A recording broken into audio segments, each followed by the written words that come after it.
They are talking fast. Some words are unclear. You've already missed the first half. And now, you're stuck. So you do what most learners do. You smile. You nod. And inside, complete confusion. You hope the conversation ends quickly. But deep down, you know this isn't helping. Sound familiar? Good.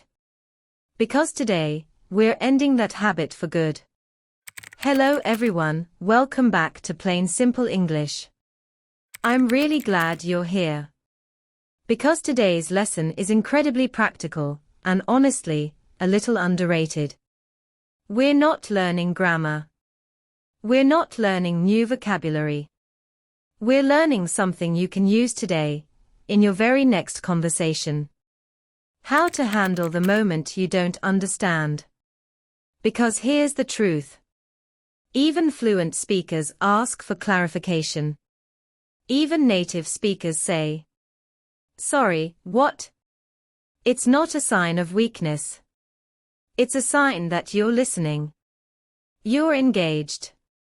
And you actually care about understanding. So today, we're building your real-life conversation toolkit. Phrase by phrase.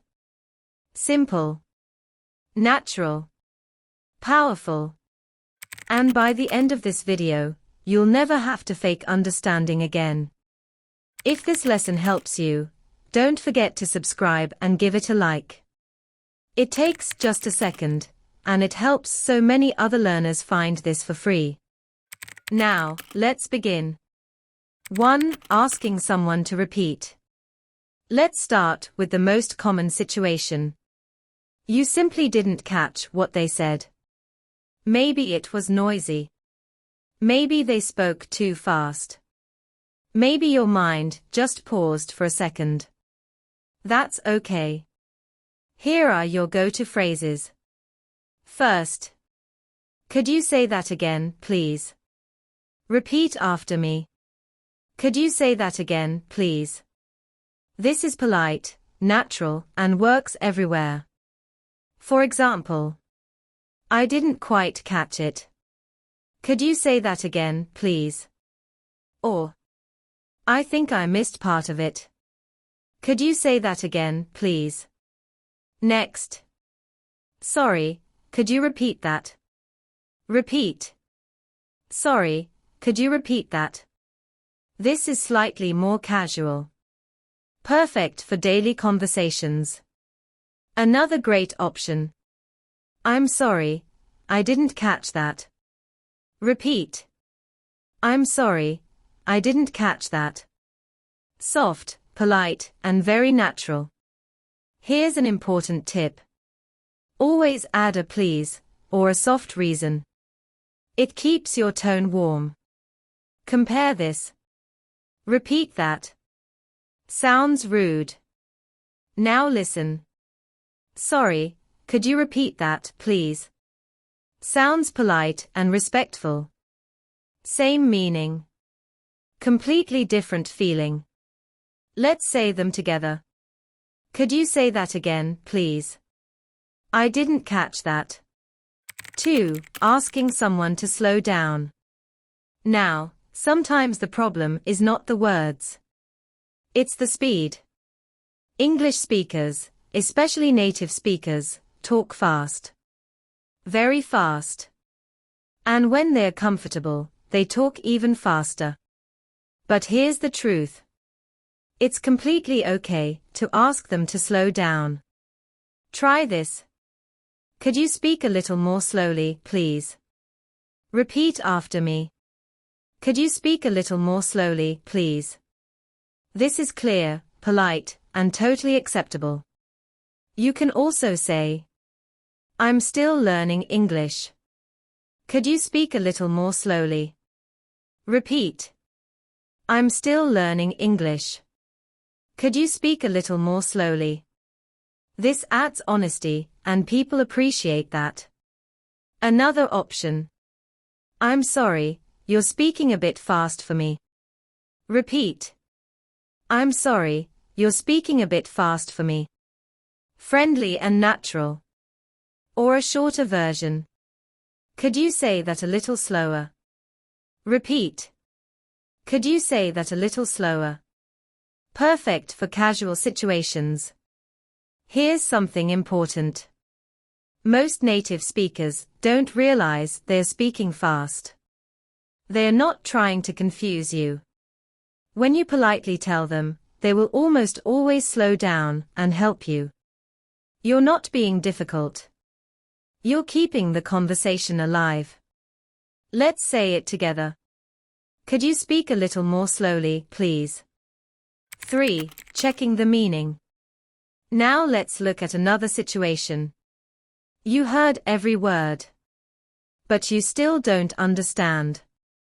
Maybe it's a new phrase. An idiom. Or a technical word. This happens to everyone. Here's what to say. What does that mean? Repeat after me. What does that mean? Simple. Direct. Powerful. Never feel embarrassed to ask this. You can also say, what does that mean exactly? Repeat. What does that mean exactly? This shows you want clarity. Another useful phrase. Could you explain that in simpler words? Repeat. Could you explain that in simpler words? Perfect when someone is using complicated language. Now here's a powerful phrase. Do you mean? Repeat. Do you mean? You use this when you want to confirm your understanding. For example, do you mean the meeting is on Friday? Or, do you mean I should send the email to you? And finally, a more advanced one. So, if I understand correctly. Repeat. So, if I understand correctly. For example. So, if I understand correctly, you want me to call you tomorrow morning. This sounds confident and professional. Let's say them together. What does that mean? Do you mean? So, if I understand correctly. Let's quickly review your full toolkit. To repeat. Could you say that again, please? Sorry, could you repeat that? I didn't catch that. To slow down. Could you speak a little more slowly, please? You're speaking a bit fast for me. To check meaning. What does that mean? Could you explain that in simpler words? Do you mean? So, if I understand correctly. Now here's your challenge. Pick any 2 phrases from today's lesson. Say each one out loud, 3 times. Slowly at first. Then naturally. Then with confidence. This week, use at least 1 phrase in a real conversation. Even a small one. Even just. Sorry, could you repeat that? That's progress. Let's be honest. Staying silent when you don't understand doesn't help anyone. Not you. Not the other person. But asking for help. That keeps the conversation alive.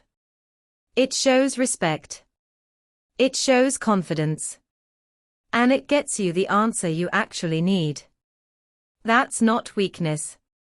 That's smart communication. So next time you don't understand, don't smile and pretend. Speak up. Use your phrases. And stay in the conversation.